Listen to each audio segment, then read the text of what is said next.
İktidarın sürekliliği ve onun yeniden üretimi yönetenler açısından daha önemli bir problem hale gelmiştir.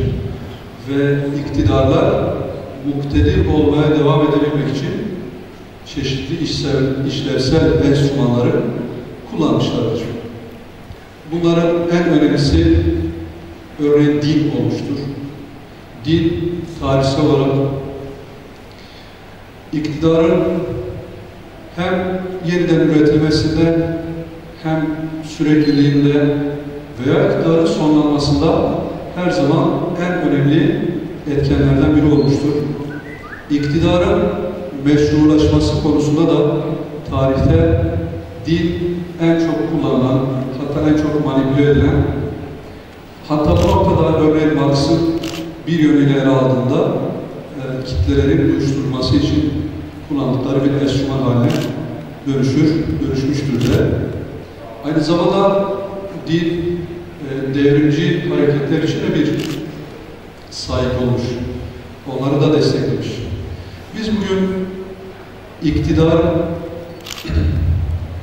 eğitim ilişkisi, eğitim-iktidar ilişkilerini değerlendireceğiz. Şimdiden verimli olmasını temenni ediyorum. Bilginin bir güç olarak işlevselleşmesinden sonra örneğin Bacon diyor ki bilgi iktidardır diyor. Bilginin anlamlandırılması, işlevselleştirilmesi, iktidarın sürdürülmesi açısından bilginin kullanımı her zaman hayati bir konuda olur.